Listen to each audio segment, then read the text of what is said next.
Kalau saudara begitu jadi orang muda. Ya toh? Karena Tuhan Yesus tidak pernah ajarkan itu. Hari ini saya mau lihat apa definisi Tuhan Yesus mengenai kaya. Sampai pernah dengar? Kalau Bapak Ibu dengar kaya, itu Tuhan Yesus bilang kaya itu artinya apa? Nah ini hari ini kita mau belajar. Kita buka, sekarang saya baca. Ya, janganlah kamu mengumpulkan, perhatikan, janganlah kamu mengumpulkan harta di bumi. Di bumi ngengak dan karat merusakkannya, dan pencuri membongkar serta mencurinya.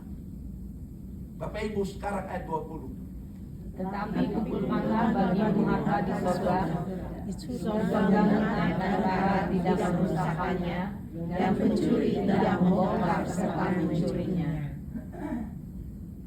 Ayat yang ke-21. Nah, ini menjadi ayat kunci khotbah saya. Karena di mana hartamu berada, apa? Di situ juga hatimu berada. Masa. Iya. Oke, Bapak Ibu sekarang. Mata adalah matamu, jika matamu baik, teranglah seluruh tubuhmu. Ayat 23. Jika matamu jahat, gelaplah seluruh tubuhmu. Jadi, jika terang yang ada padamu gelap, betapa gelapnya kegelapan itu. Sekarang kita sama-sama. 1, 2, 3. Tak seorang pun dapat mengabdi kepada dua Tuhan, karena jika demikian, ia akan membenci seseorang dan mengasihi yang lain, atau ia akan setia kepada seseorang dan tidak mengindahkan yang lain. Kamu tidak dapat mengabdi kepada Allah dan kepada Mammon. Nah, Bapak Ibu sekalian, minggu-minggu ini kita semua tadi saya sebut penuh sukacita, dan khotbah ini bukan melarang saudara tidak boleh pakai emas. Juga tidak boleh naik mobil Tesla, bukan itu. Ya, hati-hati. Itu banyak sekali tuh saya dengar di YouTube ini orang pakai ayat ini main labrak orang sembarang. Ya toh? Tapi di sini Tuhan Yesus latar belakangnya, saudara tahu waktu zaman Tuhan Yesus itu banyak orang kaya. Saudara baca itu wanita-wanita kaya itu banyak sekali. Mereka memberikan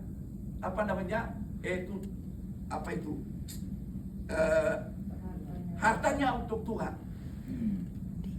Kalau orang kaya nggak banyak, Tuhan Yesus tidak akan bendahara.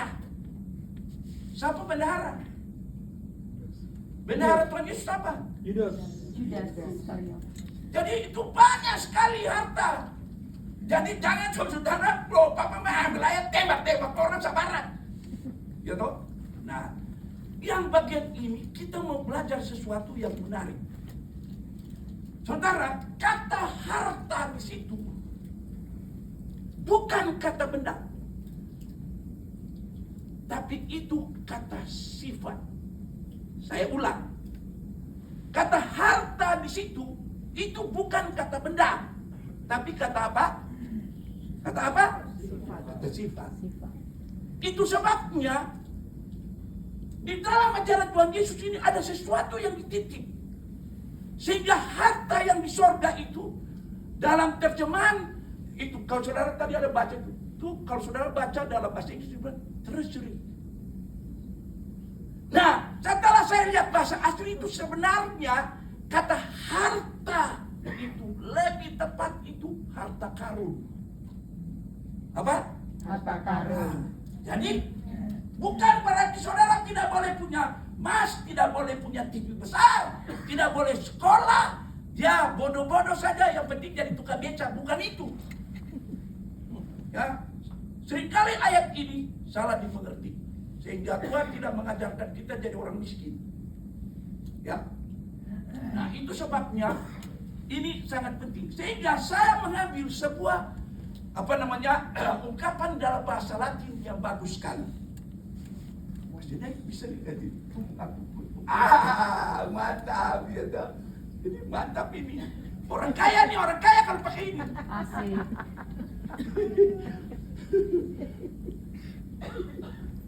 Oh, sudah datin. Orang kaya, orang kaya. Nah, saudara lihat, ada ungkapan bahasa Latin yang saya tulis bagus sekali. Bunyinya begini. Ya. Oke. Bunyinya begini. Mundus full decipi. Saya ulang. Mundus full decipi. Kasih naik. Artinya itu bagus sekali artinya. Dunia ini kata orang itu ditipu. Siapa yang saya pernah ditipu? Ya, makanya Tuhan Yesus bilang, simpanlah hartamu di sorga. Karena di sorga itu tidak ada penipu. Penipu tidak masuk sorga. Sehingga istilah Latin ini bagus. Dunia itu makanya di Indonesia tuh bilang, kalau jadi pegawai negeri, jatah lalu apa? Jangan jujur. Jangan terlalu jujur, nanti terpujur, keliru. Itu filsafat yang salah. Itu sama dengan istilah daripada bahasa Latin ini. Ya, bunyinya mundus full decipi. Ini tukang makan orang ini, korupsi ini karena nggak baca ini. Sebab dunia itu selalu menganjurkan kita untuk apa? Nipu. Makanya Tuhan Yesus bilang hanya ada dua. Mamon atau apa? Saudara tahu, mamon itu artinya penipu. Makanya semua ini saudara, terlalu banyak ditipu sampai kerja lelah. Karena mau kejar apa? Mau kejar apa? Mamon. Sehingga ada yang 10 job. Bukan 10 job. Sehingga ingat di kata-kata ini. Ungkapan ini Tuhan Yesus mau menjelaskan dalam apa yang dia percakapkan. Sehingga dia berkata, hati-hati. Ya, mundus full disipi. Kata orang ini banyak ditipu. Sebelum saya masuk, saya mau kasih ilustrasi. Kalau ada monyet di depan, seperti Pak Sakarias, monyet. Lalu di depan monyet itu ditaruh dua hal. Pisang. Itu. Ditaruh dua hal, pisang dan ketek.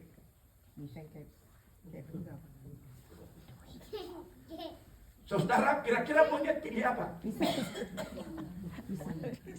Iya, pasti monyet pilih pisang. Karena monyet tak tahu bahwa kepeng bisa beli pisang. Katong juga begitu. Toh, mundus full desipi. Katong ditipu sama kepeng.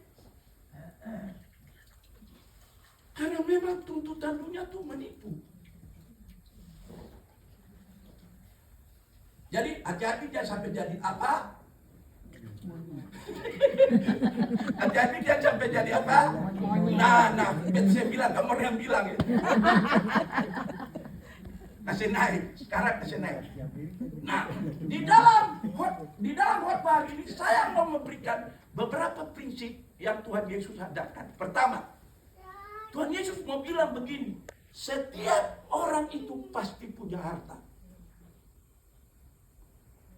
Semiskin-miskinnya orang itu pasti dia punya apa? Harta. Beta lihat di YouTube tuh agak kaget. Di Jakarta ini sekarang lagi itu pemerintah lagi kasih pindah tuh orang-orang yang dibawa apa itu? Kolong jembatan kasih pindah mau taruh di Rumah. di rumah susu. Beta kaget. Tahu nggak, orang yang mau pindah itu dia kasih komentar untuk menteri begini. Lalu tampung harta mau taruh di mana?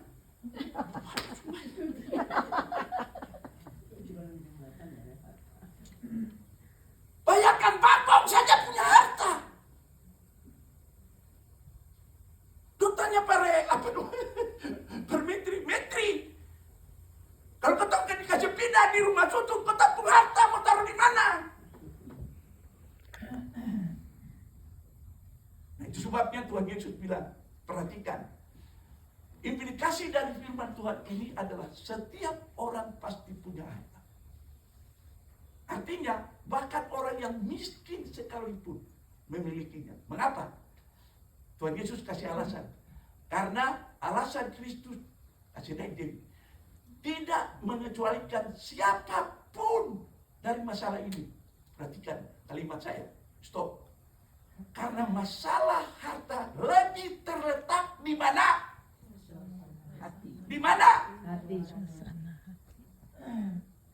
Makanya Tuhan Yesus tadi bilang, di mana hartamu berada? Bukan terbalik. Di mana hatimu berada? Di situ. No. Kuat banget. Beta kasih contoh itu tadi tuh. Orang dibawa kolong jembatan mau kasih dipindah. Yang dong tanya pertama Pak Menteri bukan rumahnya bagus kecil. Dong tanya beta pun harta mau taruh di. Kok aneh? Jadi perhatikan kata-kata Tuhan Yesus. Beta pernah di California ini ada satu opa turunan Belanda tapi dia sudah tua. Satu hari ketemu datang dia punya rumah. Simpung anak, tapi rumah itu penuh deh barang. Lalu saya bilang sama opa itu, opa, ini nanti kalau opa meninggal, ini semua barang mau di mana? Itu rumah, garasi penuh semua. Makanya sini banyak garasi. Karena sudah tahu mau taruh di mana. Persoalannya karena hati kita dengan barang itu tidak bisa dikasih pisah. Kedua, harta itu mempunyai sesuatu yang karung, yang tersembunyi.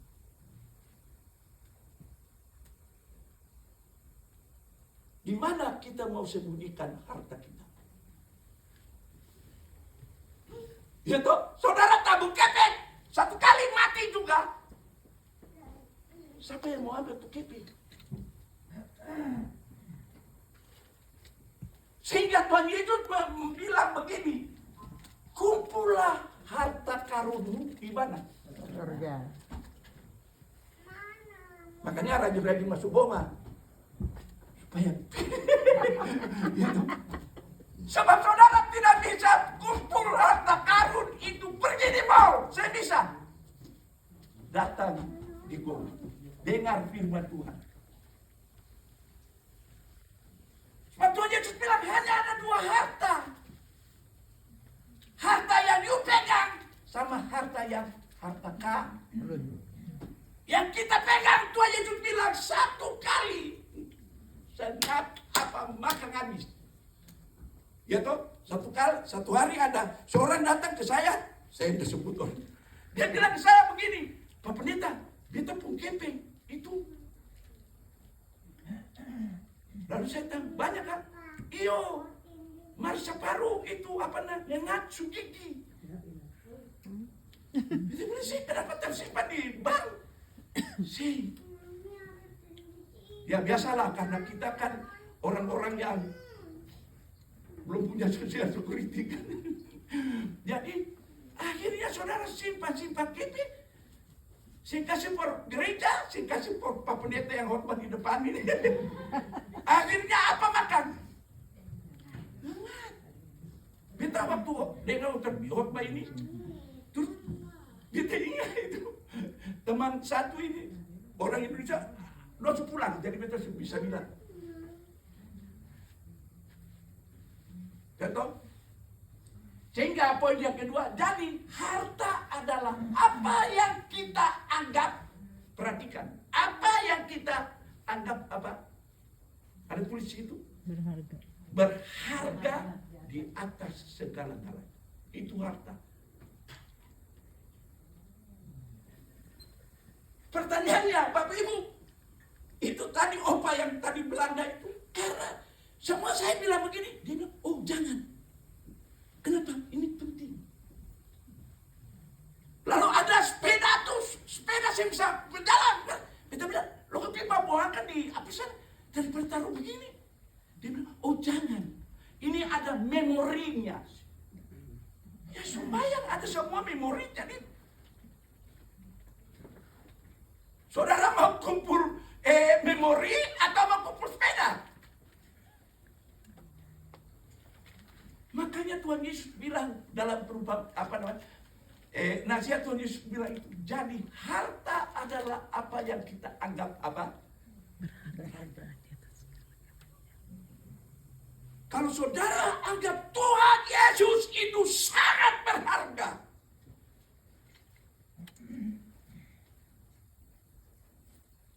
maka saudara punya keping tidak akan kuasai saudara. Sebab keping itu alat tukar, bukan barang berharga. Saudara mau nggak mau keping itu akan pergi. Ketiga, masih naik. Yang ketiga, harta yang tidak kita hargai. Jadi ada harta yang sebenarnya itu harta, maka orang kurang apa? Hargai. Saudara tahu, datang di gereja dengar firman Tuhan itu, Alkitab bilang, engkau akan diberikan mahkota. Saudara, kenapa tadi monyet dia sehingga berkepeng? Sebab monyet tidak menghargai apa? Uang, kepeng. Iya, kepeng itu kalau orang ngomong bilang uang. Doi. Itu. Sehingga Tuhan Yesus memperingatkan kita agar tidak bergantung pada apapun yang dapat menghancurkan hidup kita. Kita tidak boleh menghargai apapun yang tidak akan bertahan lama atau kekal.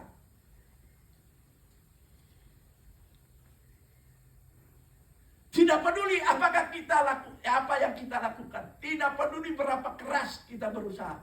Tidak peduli apa jaminan bahwa kita akan kehilangan harta itu atau tidak. Kita bisa kehilangan kekayaan, bakat, kesehatan kita dalam semalam. Bahkan sekejap. Bahkan orang-orang yang kita anggap paling penting bisa saja menjatuhkan kita besok. Sebab mereka bukan harta. Gampang.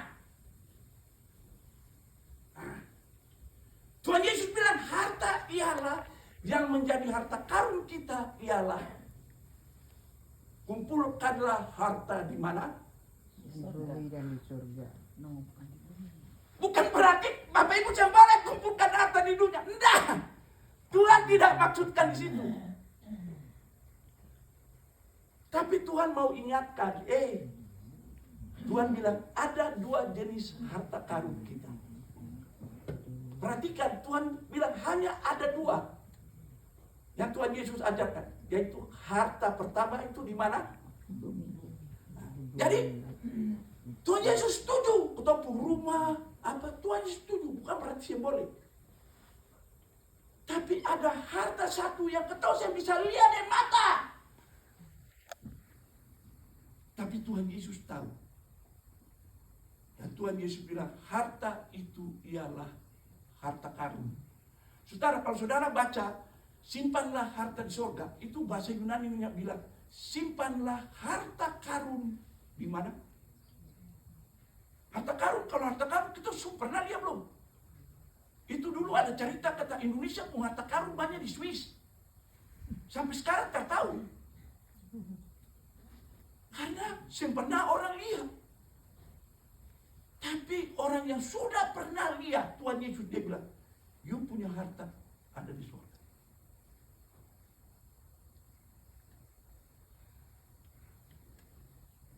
Dan harta itu tidak bisa diambil oleh siapapun.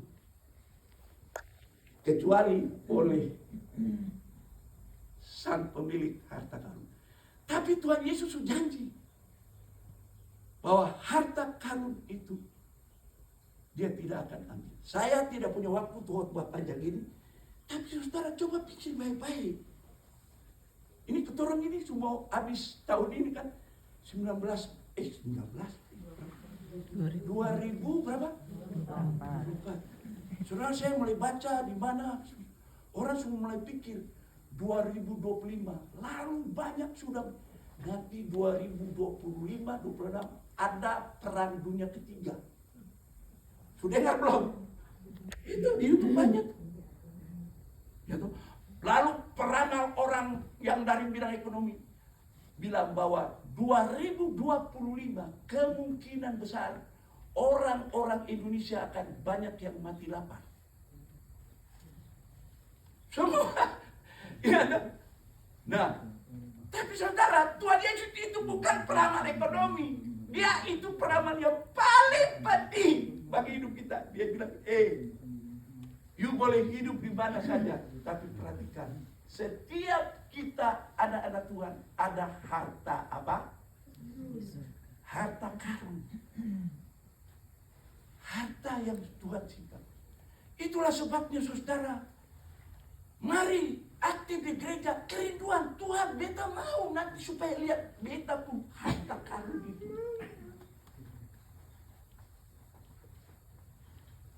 Tadi Bung siapa yang menyanyi tadi? Bung Riko tadi tuh. Semua orang di Indonesia kalau mau tanya, semua mau pilih Amerika, mau. Pada datang di Amerika juga tidak gampang, saudara. Kadang-kadang juga hidup di sini itu struggle, ya kan? Tapi semua kalau dengar Amerika, seperti di Amerika ada harta sampai di sini bukan harta karun. Semisal harta kita kan cuma ada satu. Tuhan Yesus bilang, kumpulkanlah harta di mana? Di surga. Di bumi boleh? Boleh.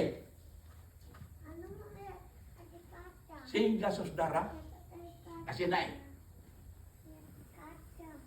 Di dalam 1 Timotius pasal 6 itu saya baca.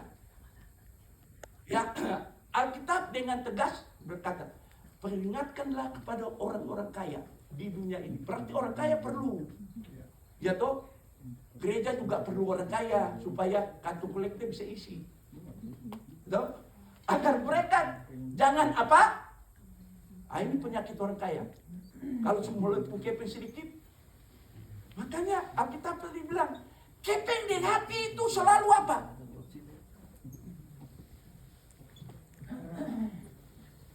Saudara lihat, orang kalau semula punya keping, dia pun muka semula lain. Muka merah. Dia tuh senyum lain. Kadang-kadang kata-kata tegur orang juga lain.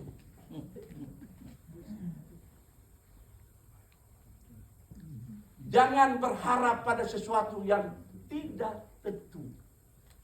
Seperti apa? Kadang-kadang orang yang belum kaya nih belagak kaya. Saudara lihat orang yang suka kaya, nanti saya agak kasih contoh. Orang yang suka kaya, dia mau jadi miskin. Ketemu masih setengah-setengah kaya.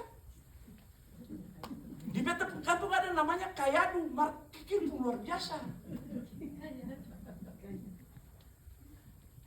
Kenapa? Kekayaan itu hal tertentu. Sesuatu yang tertentu saja. Melainkan kepada Allah yang dalam kekayaannya Tuhan punya kaya. Sampai di surga diberikan kepada kita. Memberikan kepada kita segala sesuatu untuk dinikmati. Peringatkanlah agar mereka itu berbuat baik. Lalu apa? Menjadi kaya dalam apa? Lalu suka tendang orang dan kepeng. Bukan.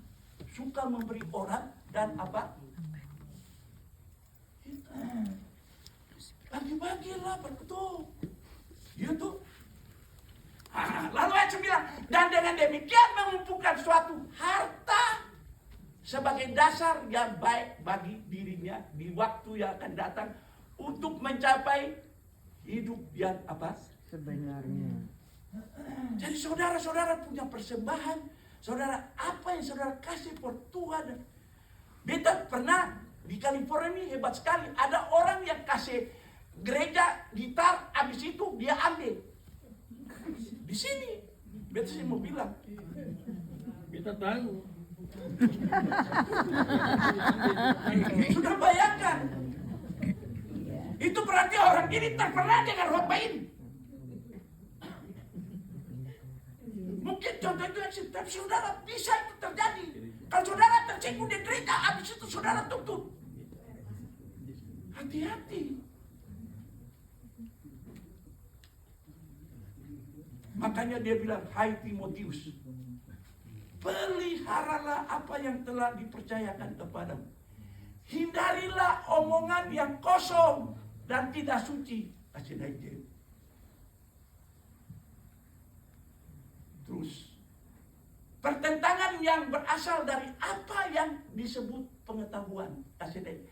Karena ada beberapa orang yang mengajarkan dan dengan demikian telah menyimpan dari iman kasih karunia menyertai kamu.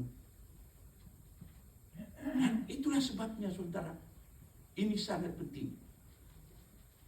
Yang terakhir, prinsip yang kelima, hati kita mengikuti harta karun kita.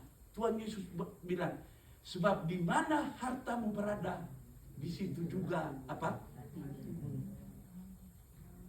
Beta tulis di situ, di mana kita menginginkan di manakah kita menginginkan investasi harta kita akan menentukan kemana kita menaruh kasih sayang kita. Bukan berarti harta kita mengikuti hati kita, melainkan hati kita mengikuti apa? Sehingga Kolose 2:3 ayat 2 bilang, perhatikanlah perkara-perkara yang bukan di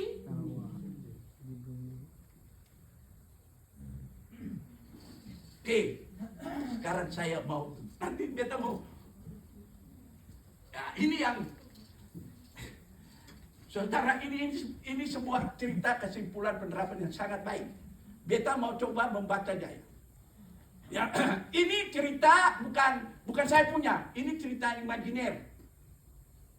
Oke, saudara tahu cerita imajiner? Ini cerita imajiner. Saya ambil dari salah satu, ada orang. Seorang hamba Tuhan dari Amerika, dia kirim ke saya. Saya cerita ini dulu, saya menarik sekali. Lalu saya bilang sama dia, yuk kirim ini cocok untuk khotbah saya hari ini. Mengenai harta. Saudara, ini orang yang paling kaya, namanya siapa? Nah, ini cerita imajiner, dia bikin. Belajar, ini beta baca supaya nanti ada hal yang saya perlu tekankan, saya tekankan.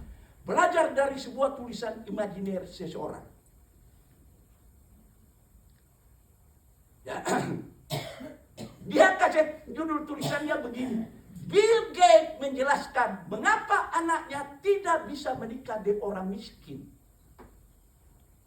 Kalau saudara jadi Bill Gates, kira-kira saudara mau nggak anaknya menikah dengan orang miskin? Hah? Alasannya apa? Nah, ini cerita imajiner ini menarik. Perhatikan. Beta rasa Bill Gates ini belajar dari Tuhan Yesus. Imajiner, bukan Bill Gates. Cuma dalam ini kan orang pakai Bill Gates. Beberapa tahun yang lalu, saya menghadiri konferensi di Amerika Serikat. Ini cerita orang itu.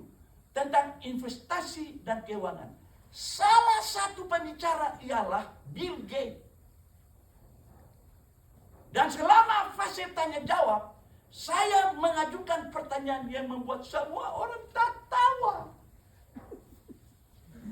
Pertanyaannya ialah, apakah Bill Gates sebagai orang terkaya di dunia dapat menerima putrinya menikah dengan pria miskin dan sederhana?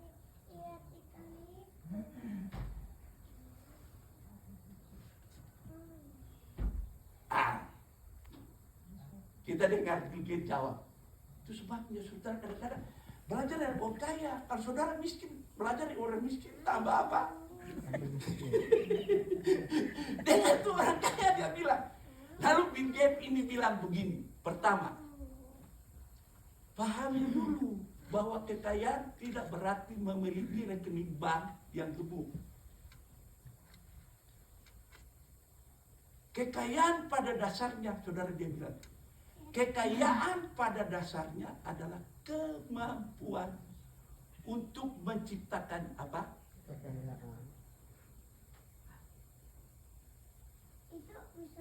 Jadi bukan soal Bill Gates punya perusahaan 2000 kah berapa ratus keping banyak anak si kaya, bukan. Bill Gates bilang bukan. Dia kasih contoh. Perhatikan contohnya. Seorang yang memenangkan lotre atau judi. Ini ada juga ada dulu tinggal di betul rumah. Cuma setiap hari dia cuma kerjanya pasang lotre terus. Dia pegang cuma pasang lotre. Sampai dia bilang pada saya, Pak Pendeta, kalau lotre kena, kau tunggu di gereja. Dalam hati saya lama-lama miskin, kamu di gereja. Seorang yang memenangkan lotre atau judi, bahkan jika dia menang 100 juta dolar, bukankah dia orang kaya? Betul? Betul? Dengar penjelasannya. Kasih naik penjelasan orang kaya. Bapak Ibu asal dengar kepeng banyak langsung bilang kaya. Nah ini otak tak betul nih. Iya toh? Bill Gates bilang dia bukan orang kaya, tapi dia adalah orang miskin dengan banyak uang. Jadi jangan mimpi, mau tanah supaya pilih Las Vegas mau kaya, tak bisa. Yang bilang siapa? Ini orang kaya. Alasannya 90% jutawan lotre menjadi miskin. Kenapa? Setelah dia dapat uang 5 tahun. Miskin. Saudara lihat itu, artis-artis yang luar biasa, kepeng banyak, tapi akhirnya apa? Utang. Miskin. Lalu ini Bill Gates ini yang ngomong. Kita juga, dia bilang, kita juga memiliki orang kaya yang tidak punya uang. Siapa itu? Dia bilang itu. Ya toh? Orang kaya yang tidak punya uang adalah pengusaha. Dia kasih contoh dia pun diri. Beta foto. Dia kasih contoh dia pun diri sendiri. Dia itu pergi kemana-mana. Uang paling banyak. Uang kontan paling banyak itu $50. Selebihnya. Iya. Dan saudara, dia bilang setiap gosok utang.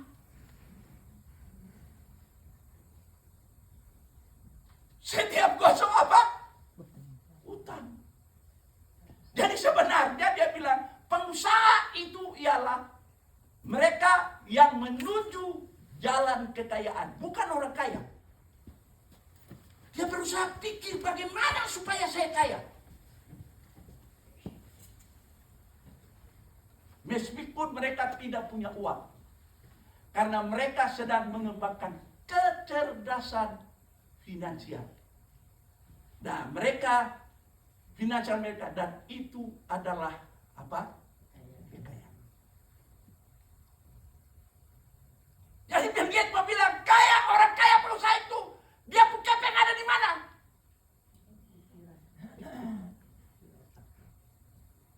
Kartu kredit boleh apa, tapi beta putar, beta kepeng lebih banyak. Itu kaya. Maka saudara dan saya yang makan hari ini, besok masih pikir 2000 kali juga.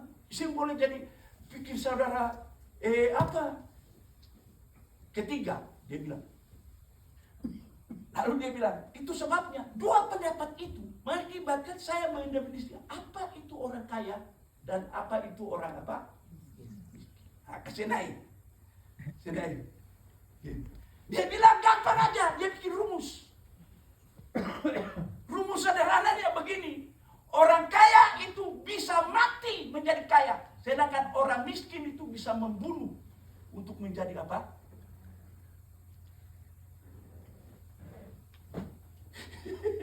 Saya ulang. Saudara bayangkan, sehingga nanti dia bilang, pembunuh itu banyak orang miskin. Itu sebab kalau di Indonesia itu orang bilang itu, teroris-teroris itu, mereka teroris oleh karena mereka merasa mereka. Seperti beta pernah bilang, ya, lagu plus begini nasib jadi apa? Jadi akhirnya, perhatikan tuh, dia bilang itu. Orang kaya bisa mati untuk menjadi kaya. Sedangkan orang miskin bisa membunuh untuk menjadi apa? Iya, saudara kalau mata sudah apa? Tipu kiri kanan apa?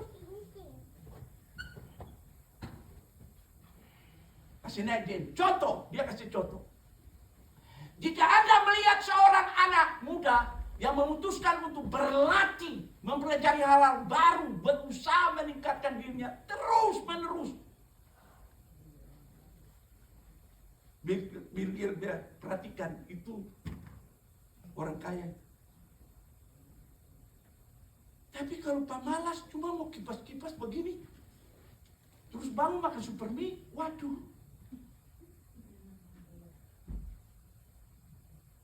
Jika Anda melihat seorang anak muda berpikir bahwa masalah dia tadi miskin gara-gara negara nih.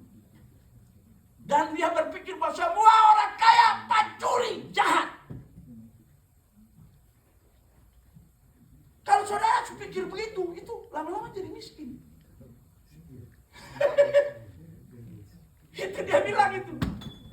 Ya toh, semua orang kaya pencuri dan terus mengkritik. Ketahuilah bahwa dia adalah orang apa?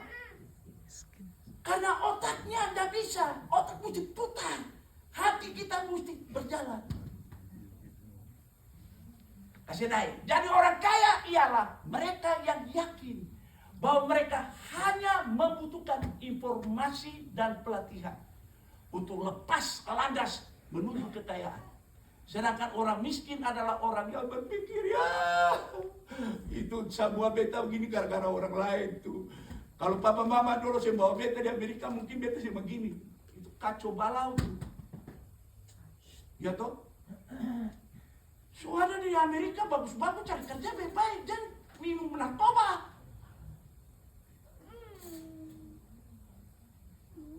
Kesimpulan, ketika saya mengatakan bahwa putri saya tidak menikah dengan pria miskin, saya tidak berbicara tentang uang. Tapi saya berbicara tentang kemampuan untuk menciptakan apa? Jadi sebenarnya ketemu ini bisa buah ini bisa beli gereja. Pertanyaannya, ada hati di gereja sih?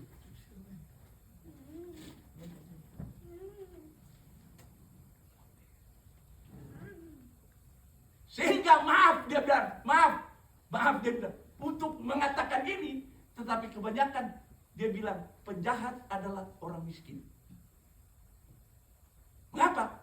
Ketika mereka di depan uang, mereka kehilangan akal. Saudara nonton film tuh banyak-banyak kan? Itu film Amerika tuh paling banyak. Narkoba, berjual, ini apa, habis itu pas lihat Kevin. Itu sebabnya mereka merampok, mencuri, dan lain-lain. Kasih naik dia. Karena itu bagi mereka itu adalah anugerah. Karena mereka tidak tahu seperti tadi monyet itu. Bagaimana mereka bisa mendapatkan uang sendiri. Oke, kasih naik sudah. Itu ada satu cerita yang sangat menarik. Dia tutup itu. Ada seorang yang dapat uang. Dia itu satpamnya satu bank. Kemudian ada orang kelupaan itu uangnya banyak sekali. Lalu satpam ini bawa pulang. Uang itu kembalikan ke si orang ini. Orang-orang semua bilang, bodoh. Uang jutaan dolar itu, kalau saya bawa pulang, saya kaya. Tapi orang itu karena jujur, dia kasih pulang uang itu. Kasih per dia pun kepala bank itu, akhirnya kepala banknya kasih pulang ke orangnya. Saudara tahu nasib orang itu. 2 tahun kemudian, si satpam ini diangkat jadi kepala teler ikan. Teler itu, kepeng-kepeng.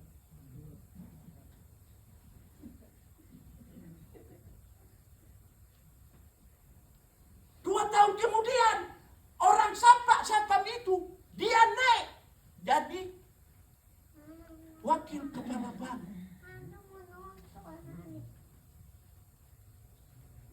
5 tahun kemudian, orang itu sudah memegang sebuah cabang bank yang sangat besar, mengolah uangnya ratusan miliar dolar.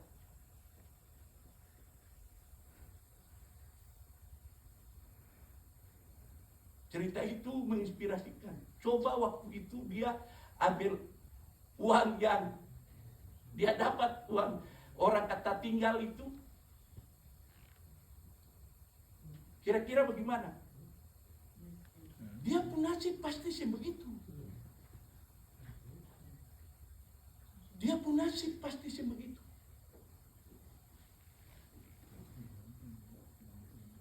Dan itu sebuah cerita yang sangat baik. Dan jauh hari Tuhan Yesus bilang, kasih naik. Tuhan Yesus bilang, di mana hartamu berada, di situ apa? Sehingga Bill Gates tutup dengan kesimpulan, kekayaan bermula dari kondisi apa? Coba satpam itu, kalau dia pun kondisi, ya mumpung gua miskin, Tuhan juga tahu lah, Tuhan sayang, ini berkat dari Tuhan. Ya kan, berkat apa sih Pak Juri mau berkat? Karena hati terbetul. Itu sebab masuk di gereja, supaya kasih betul hati. Saudara bayangkan, sekarang kita ke sini. Ini, ya toh? Sehingga ada dia bilang begini, hati-hati dengan pikiran. Sebab nasibmu itu berawal pertama dari mana? Pikiran. Ya, karena pikiran itu bisa mempengaruhi ketemu perasaan. Pikiran bisa mempengaruhi ketemu kesehatan. Terlalu banyak pikir, stres, akhirnya jatuh loko.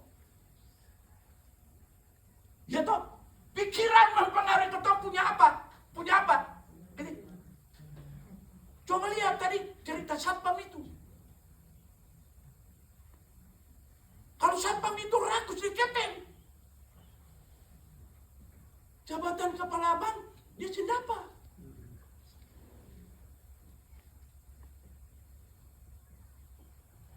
Bukan hanya itu, pikiran itu juga mempengaruhi penghasilan. Dan seterusnya, nanti kalau saudara, ini ada, nanti saya kasih masuk di wall-nya Goma, kasih naik. Oleh sebab itu saudara, pentingnya mengucap syukur. Minggu-minggu Thanksgiving ini kasih naik. Ya toh? Sehingga harta karun orang Kristen itu ada pada satu kata, yaitu mengucap apa?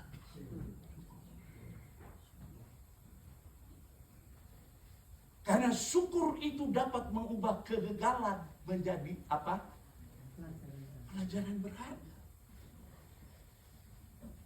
Saya lompat yang ketiga, syukur itu mengubah yang tidak nyaman menjadi apa? Iya. Kalau saudara aja coba di gitu, kenapa nenek ini punya rumah kok kita sih rumah? Tuhan, saya mengucap syukur. Ada dapat keping, bisa kerja, pour bayar apartemen. Kasih naik. Rasa syukur juga mengubah kebencian menjadi apa? Itu. Tadi ada Bung Anu tuh, lihat dia bilang, Sehingga kalau ingat juga orang Ambon kan sudah, Lagu Ambon bilang begini, ini di meja makan saja bisa baku tato, apalagi bersaudara. Iyo memang itu, ketong mesti punya hati bersyukur. Iya, kalau ketong punya hati bersyukur, biasanya itu kalau baku gigi terus itu nggak pernah bersyukur. Rasa syukur juga mengubah emosi menjadi latihan kesabaran. Saudara mau sabar bagaimana kalau nggak ada rasa syukur? Baru lihat orang itu pemuka aja, ada ini orang lagi. Nah, sekarang kasih yang terakhir, beta mau tutup yang bagian ini. Saudara perhatikan, kita perlu mengubah kesadaran. Saudara kalau perhatikan itu, ada seorang ahli namanya Dr. Bravel. Dr. Bravel ini dia bilang kepada saya ambil tulisan. Dia bilang ada 10 tanda pelajaran Alkitabiah yang kita semua tidak sadar. Sebenarnya Tuhan baik-baik saja sedang pelihara.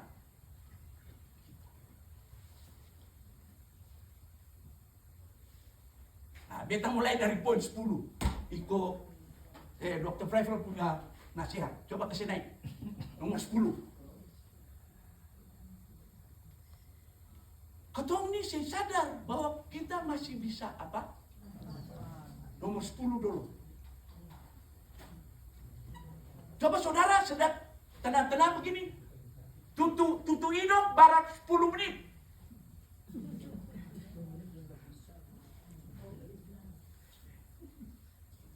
Langsung kita lihat itu muka su hijau, flau.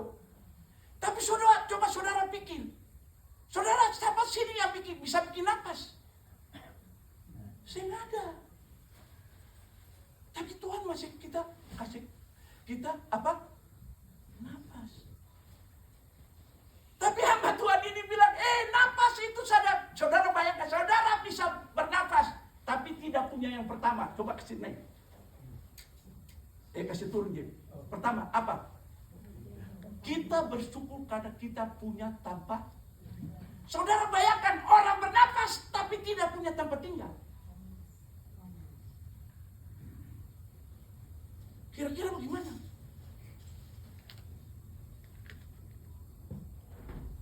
Mengucap syukur. Kedua, saudara bayangkan orang bernapas tapi tidak punya makanan.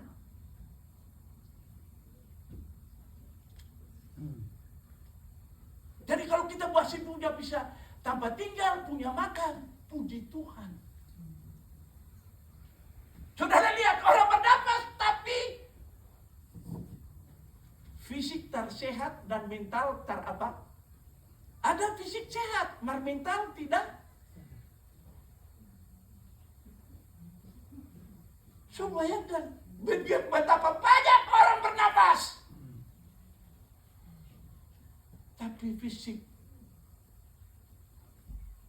Nah itu sebabnya saya suka antar ibu pergi, ibu punya tanpa itu. Ya toh, itu kalau saya jemput itu mereka tuh sudah di kursi roda keluar begini. Itu puluhan mau cari matahari. Waktu kita siapkan firman Tuhan ini, saudara itu Tuhan pelihara, saudara.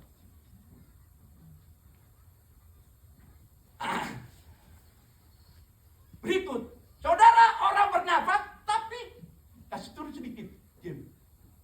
Tadi, nah itu tanpa, ya toh, saudara bernafas tapi punya banyak cicilan, kartu kredit terlalu banyak, kira-kira Pak.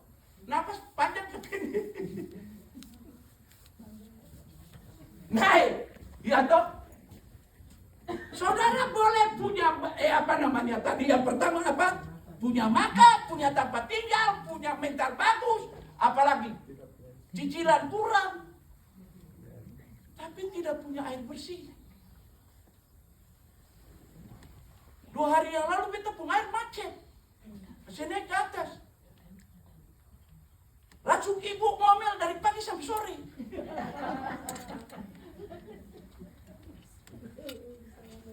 Bayangkan, saudara lihat di TV, begitu banyak orang bernapas, tapi tidak bisa minum air.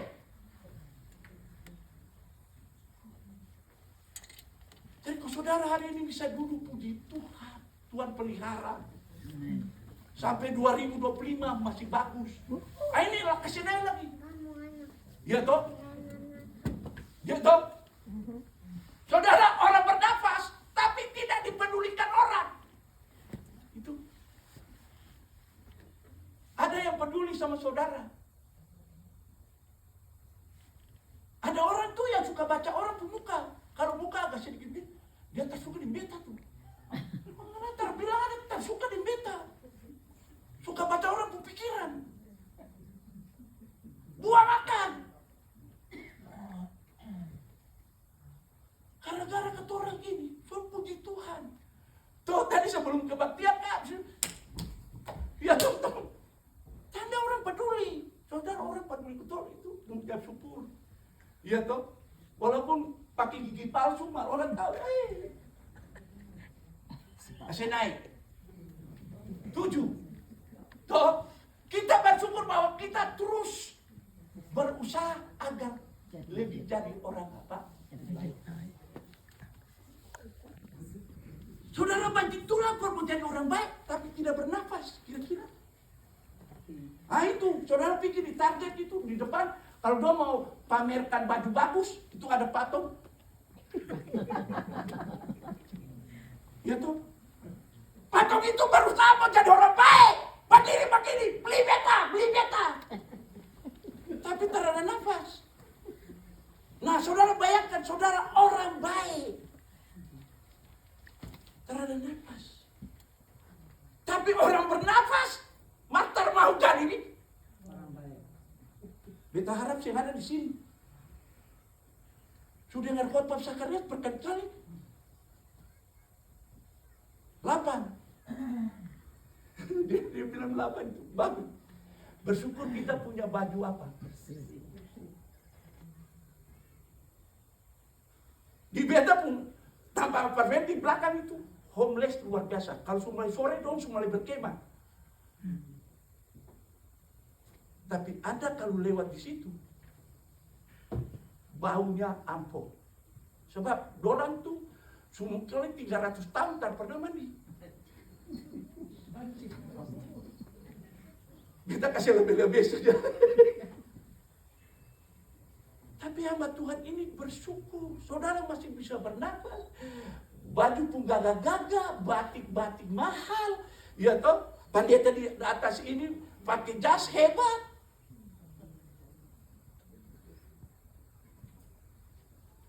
Ya. 9. Ya toh, saudara bayangkan, saudara dan saya masih punya mimpi enggak? Masih punya mimpi enggak? Masih. Ibu bilang nanti kalau ketusuk tua pulang jo di Nado. Jangan di sini. Kalau di sini, aduh kasihan. Kenapa orang sesuai dengan dari gigi, kenapa dulu dapat orang? Puji Tuhan masih bisa bermimpi. Ya tuh saudara bayangkan bernapas tapi tak bisa.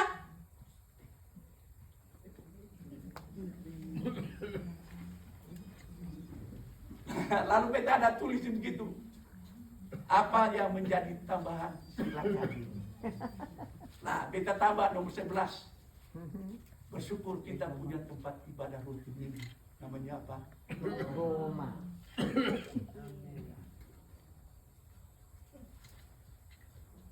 Coba kalau pengurus Goma ini, dia mau hitung-hitung. Goma ini maju kena, mundur kena. Tapi sudah 18 tahun. Coba sama bayangkan. Dan yang Goma kumpul orang di sini, orang bernafas semua. Bayangkan. Jadi kalau saudara sudah bernafas, mau kasih persembahan di Goma, hati-hati.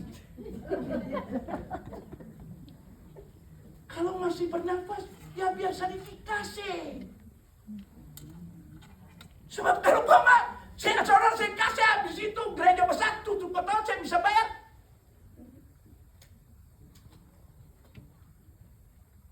Lalu beta mau bilang apa? Mau menyanyi begini nasib jadi seniman? Saya bisa.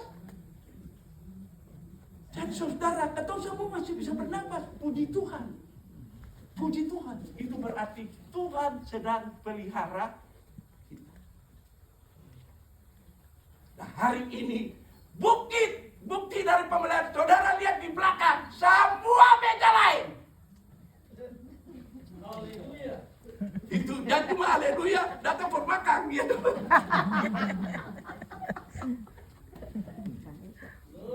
Kita bersyukur saudara masih bisa bernafas tanpa makan bagus. Bersyukur. Saudara, kutipan ini pukulan yang luar biasa berbeda. Pertanyaannya, sebab betul semua ini pemimpin mau jadi Bill Gates. Bill Gates bilang, saya bisa. Saya punya otak tak betul.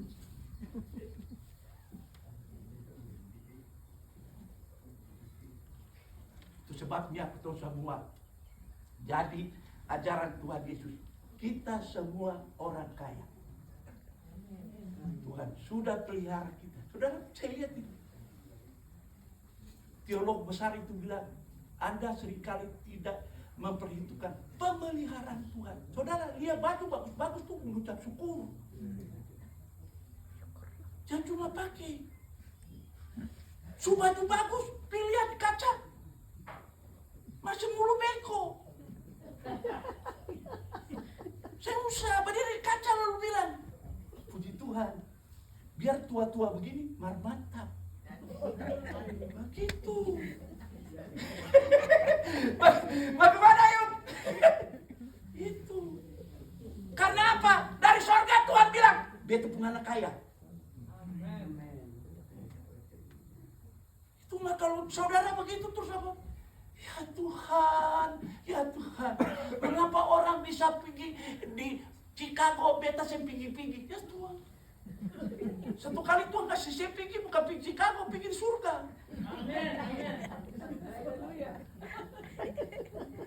Ada pakai baju bagus, saya mau bersyukur. Karena itu mari kita berdoa. Jadi ingat baik-baik. Nasihat Bill Gates orang paling kaya itu. Dia tahu, tapi yang lebih hebat itu betul-betul Tuhan Yesus. Kita berdoa. Tuhan, terima kasih.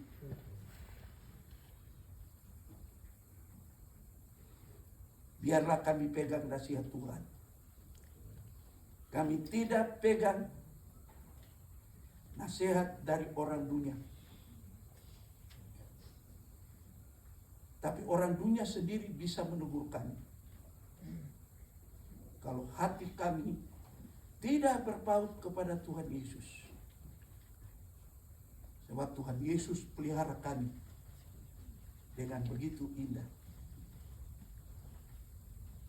Tahun 2024 sudah masuk bulan Desember. Tuhan pelihara kami dengan luar biasa. Dari sorga Tuhan melihat kami sebagai anak-anak tebusan. Tuhan berkata, engkau adalah biji mataku. Engkau kaya, aku pelihara, aku jaga. Sebabnya peliharalah semua hati kami, sehingga hati kami berpaut kepada Tuhan. Terima kasih Tuhan. Siapkanlah hati kami dengan lebih mantap lagi. Sehingga 2025 kami tidak masuk dengan harta kami, tapi kami masuk dengan pemilik harta kami, yaitu Tuhan Yesus. Terima kasih Tuhan.